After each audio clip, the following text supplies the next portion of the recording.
सदा ईमान हो सेवा, व सेवक चर बना देना।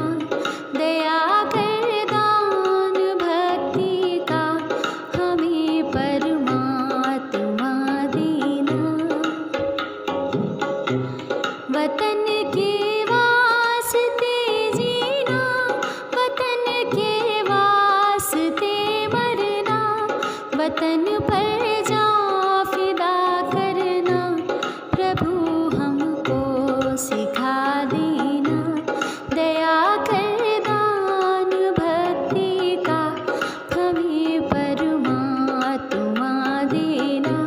दया करना हमारी आत्मा भी शुद्धता देना। Good morning. आज के थॉट ऑफ द डे में यदि आप 7 बार गिरते हैं तो 8 बार खड़े हों। If you fall 7 times, stand up 8 times. Thank you. सवेरे का नमस्कार। आज का शब्द है वेयर हाउस। इसकी स्पेलिंग है WAREHOUSE,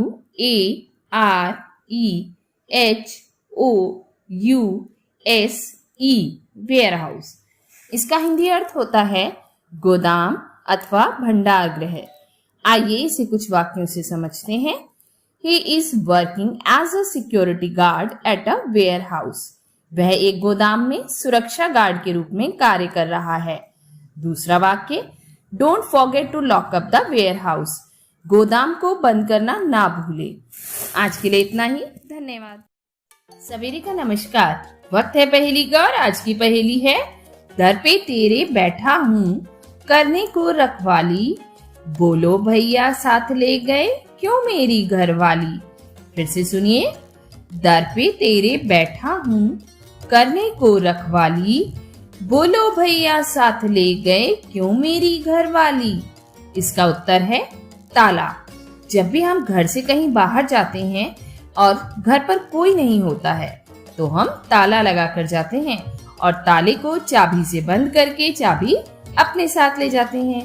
तो इस पहेली का उत्तर है ताला। धन्यवाद। नमस्कार प्यारे बच्चों, जानते हैं आज का इतिहास और बढ़ाते हैं अपने ज्ञान का भंडार। तो चलिए बढ़ते हैं आज के इतिहास की तरफ। आज ही के दिन 1885 में मोहनजोदाड़ो की खोज करने वाले प्रसिद्ध इतिहासकार राखल दास बनर्जी का जन्म हुआ था। राखल दास बनर्जी को हम लोग बहुत बड़े आर्कियोलॉजिस्ट के रूप में भी जानते हैं।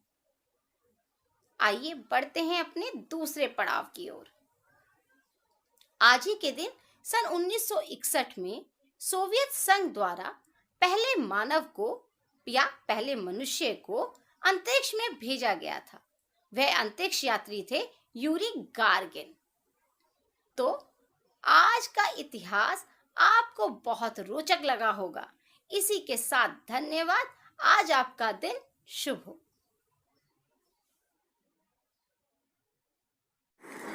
नमस्कार। आज का विशेष सिंधु सभ्यता के प्रमुख नगर मोहनजोदड़ो के साथ।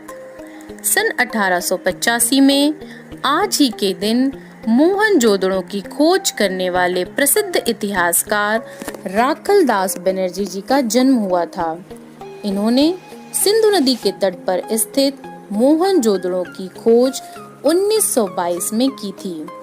मोहनजोदड़ो का सिंधी भाषा में अर्थ है मुर्दों का टीला। यह दुनिया का सबसे पुराना नियोजित और उत्कृष्ट शहर माना जाता है। यह सिंधु घाटी सभ्यता का सबसे परिपक्व शहर भी है। यह नगर अवशेष सिंधु नदी के किनारे सक्खर जिले में, जो अब पाकिस्तान के सिंध प्रांत में है, स्थित है।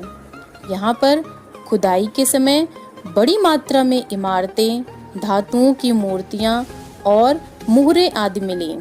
मोहनजोदड़ो से प्राप्त वृहद स्नानागार एक प्रमुख स्मारक है। इतिहासकार पिग्गट ने हड़प्पा एवं मोहनजोदड़ो को एक विस्तृत साम्राज्य की जुड़वा राजधानी कहा है। धन्यवाद। नमस्कार। Quiz of the day. प्रमुख आविष्कार व उनके आविष्कारक। रमन प्रभाव का आविष्कार किसके द्वारा किया गया? रमन प्रभाव का आविष्कार सीवी रमन द्वारा किया गया। लिफ्ट का आविष्कार किसके द्वारा किया गया था? लिफ्ट का आविष्कार ग्रेव ओटिस द्वारा किया गया। भाप के इंजन का आविष्कार किसने किया था? भाप के इंजन का आविष्कार जेम्स वॉट द्वारा किया गया था। बल्ब का आविष्कार किसने किया था? बल्ब का आविष्कार थॉमस अल्वा एडिसन ने किया था। ये थे प्रमुख आविष्कार और उनके आविष्कारक। धन्यवाद। नमस्कार बच्चों, आज मैं आपके लिए लाई हूँ बाल गीत जिसका शीर्षक है इमली। तो फिर गाओ मेरे साथ। सीटी सी दिखती है इमली, कुछ खट्टी कुछ मीठी इमली, चटनी इसकी सबको भाती, मैं इसको कच्चा ही खाती, लोग मजे से खाते हैं, स्वाद अनोखा पाते हैं। है ना मजेदार? तो एक बार फिर से। सीटी सी दिखती है इमली, कुछ खट्टी कुछ मीठी इमली, चटनी इसकी सबको भाती, मैं इसको कच्चा ही खाती, लोग मजे से खाते हैं, स्वाद अनोखा पाते हैं। धन्यवाद। सवेरे की नमस्ते। आज की बाल कहानी है गेहूं के दाने। एक समय की बात है, एक किसान ने अपने पुत्रों को अपनी संपत्ति देने का निर्णय लिया। इसके लिए अपने चारों बेटों और उनकी पत्नियों के साथ बुलाया और एक एक करके गेहूं के 5 दाने दिए और कहा कि मैं तीरथ पर जा रहा हूं और 4 साल बाद लौटूंगा, और जो भी इन दानों को सही हिफाजत करके मुझे लौटाएगा, तिजोरी की चाबियां और मेरी सारी संपत्ति उसे ही मिलेगी। इतना कहकर अमरसेन वहां से चला गया। पहले बहू बेटी ने सोचा, 4 साल तक कौन याद रखता है, हम तो बड़े हैं तो धन पर पहला हक हमारा ही है। ऐसा सोचकर उन्होंने गेहूं के दाने फेंक दिए। दूसरे ने सोचा कि संभालना तो मुश्किल है, यदि हम इन्हें खा लें तो शायद उनको अच्छा लगे और लौटने के बाद हमें आशीर्वाद दे दे और कहे कि तुम्हारा मंगल इसी में छिपा था और सारी संपत्ति हमारी हो जाएगी। यह सोचकर उन्होंने वो 5 दाने खा लिए। तीसरे ने सोचा, हम रोज पूजा पाठ तो करते ही हैं और अपने मंदिर में जैसे ठाकुर जी को संभालते हैं वैसे ही ये गेहूं भी संभाल लेंगे और उनके आने के बाद लौटा देंगे। चौथे बहू बेटी ने समझदारी से सोचा और 5 दानों को एक एक करके जमीन में बो दिया और देखते देखते वे पौधे बड़े हो गए और कुछ गेहूं उग आए। फिर उन्होंने उन्हें भी बो दिया। इस तरह हर वर्ष गेहूं की बढ़ोतरी होती गई। 5 दाने 5 बोरी, 25 बोरी और 50 बोरियों में बदल गए। 4 साल बाद जब अमरसेन वापस आया तो सबकी कहानी सुनी और जब वो चौथे बहू बेटों के पास गया तो बेटा बोला, पिताजी आपने जो 5 दाने दिए थे अब वे गेहूं की 50 बोरियों में बदल चुके हैं। हमने उन्हें संभाल कर गोदाम में रख दिया है, उन पर आप ही का हक है। यह देख अमरसेन ने फौरन तिजोरी की चाबियां सबसे छोटे बहू बेटे को सौंप दी और कहा, तुम ही लोग मेरी संपत्ति के असल हकदार हो।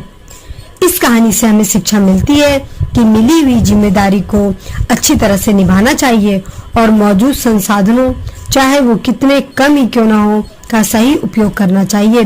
गेहूं के 5 दाने एक प्रतीक है जो समझाते हैं कि कैसे छोटी से छोटी शुरुआत करके उसे एक बड़ा रूप दिया जा सकता है। आज के लिए इतना ही। धन्यवाद। नमस्कार। आज मोटिवेट और सेल्फ का विषय है एक शिक्षक का ओहदा। एक बार जब औरंगजेब मुगल बादशाह शाहजहां को गद्दी से उतारकर उन्हें कैद में डाल रहा था, तब उसने शाहजहां से कैद में कोई एक काम चुनने को कहा जो वो कैद खाने में करना चाहते हो। शाहजहां ने कहा उन्हें बच्चों को पढ़ाने का काम दिया जाए। इस पर औरंगजेब हंसते हुए बोला कि आप हिंदुस्तान के बादशाह तो अब नहीं रहे, लेकिन बादशाहत अब भी करना चाहते हैं। तो ये है एक शिक्षक का ओहदा। एक शिक्षक अपने छात्रों का बादशाह होता है, जिसकी हर आज्ञा का पालन उसके छात्र करते हैं, चाहे वो कितने भी रसूखदार के बेटे क्यों ना हो। शिक्षक का ओहदा समाज में हमेशा से सबसे ऊंचा रहा है। समय के साथ बहुत कुछ बदला है, लेकिन शिक्षक के प्रति सम्मान का भाव समाज में आज भी मौजूद है। दुनिया में एक शिक्षक ही वो प्राणी है जो चाहता है कि उसके छात्र उससे भी बेहतर मुकाम हासिल करें। शिक्षकों को भी इस सम्मान को और ज्यादा बढ़ाने के लिए प्रयास करने चाहिए। हमें इसका पूरा यकीन है कि आने वाले समय में हमारा बेसिक शिक्षक समाज अपनी खोई प्रतिष्ठा को पुनः वापस पा लेगा। धन्यवाद। आपका दिन शुभ।